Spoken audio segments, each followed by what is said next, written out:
Good evening and welcome to another Word from the Pastor. In fact, probably my last, because I'm expecting to leave Camberwell fairly soon, but more about that later. This week I want to talk to you a little bit about something that happened in current affairs. I'm sure you all heard that in New South Wales a new Premier was elected, Dominic Perrottet.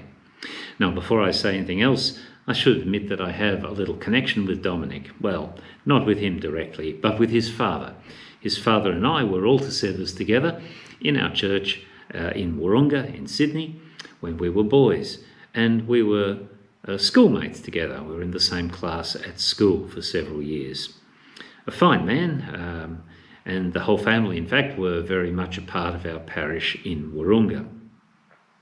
So, when Dominic was appointed Premier, the headlines screamed very loudly: Conservative Catholic, father of 6, new Premier.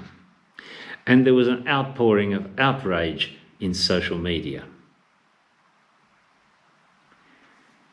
In response to this, someone from the other side of politics, Kristina Keneally, a former Premier herself, wrote a short article in one of the newspapers.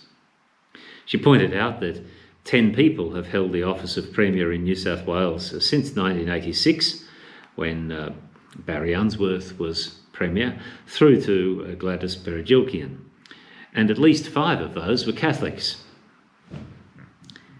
She herself was Premier and a Catholic. And she says, despite this record in New South Wales, some sections of the community are reacting quite furiously that another person of faith, and indeed another Catholic, is taking the top job.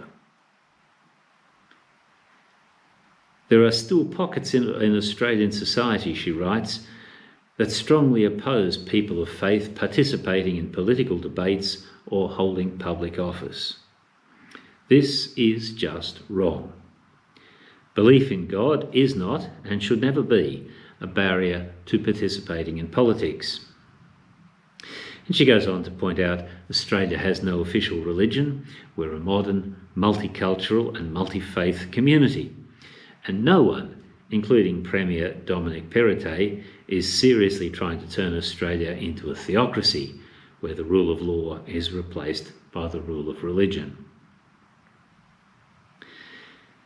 She is, as I said, from the other side of politics, and she says there might be any number of good reasons to oppose Perrottet.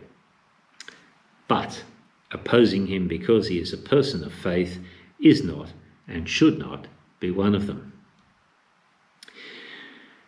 Well, a rather well-known doctor here in Melbourne read this. He's a doctor who works in ICU, and normally his tweets are about the challenges that he faces in dealing with severe cases in the intensive care unit. Most recently, of course, COVID cases.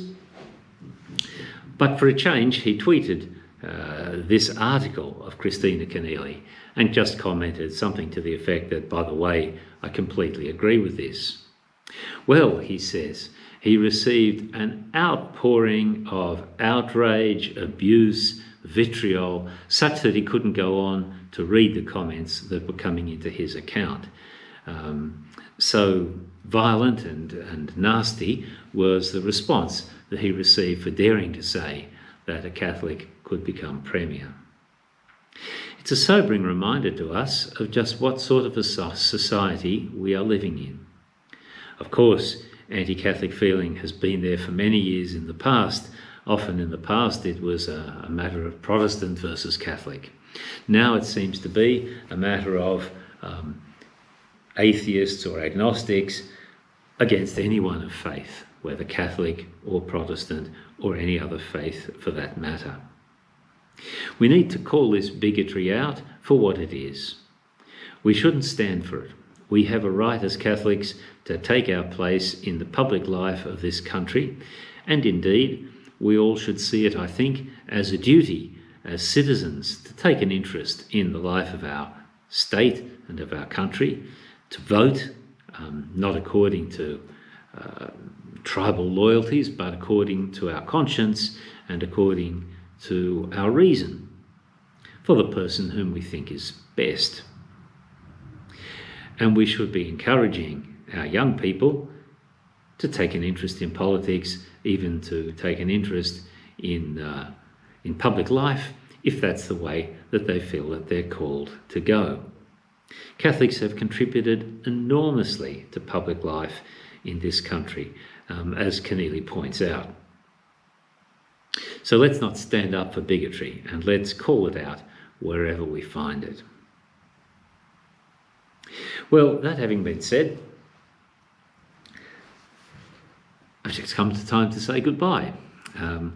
I've been asked by the bishops of Papua New Guinea to take up the job of president of CTI. Sounds very grand, but it just means being the person in charge of the administration of the faculty where the students for the priesthood in Papua New Guinea study.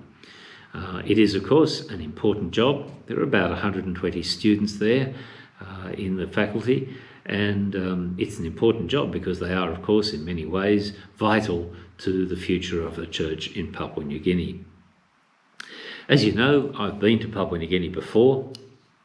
It's not something new for me, but it will present new challenges as a new position. And the challenges there are very different to the challenges here, but they're certainly real challenges. So please keep me in your thoughts and prayers. I know that many of you would have liked to say goodbye to me, and I would certainly have liked to be able to say goodbye to you personally, some sort of gathering, but because of the COVID, I'm afraid it's just not possible. I'm still waiting on one permission to enter Papua New Guinea from the COVID controller there. I'm expecting to get it any day now, and if I do, I'll be flying out on Saturday. If not, then fairly shortly afterwards. So goodbye. Thank you for all the support you've given me in the 3.5 years that I've been here. I've enjoyed my time in the parish. I've enjoyed immensely meeting so many of you, and I just ask that you keep me in your prayers as I go off to a new job, a new challenge, new set of challenges, and try to make a contribution to Papua New Guinea, a country which is our nearest neighbour, and yet one in which I suspect very few Australians know anything about. God bless you, and goodbye. Join us on Zoom at 10:30 on Wednesday morning for the Rosary, followed by a bit of a chat, and on Thursday at 7 p.m. for a spiritual talk of maybe 10 to 15 minutes, followed by a question and answer or chat session. We'd love to see you there. The link is on our parish website.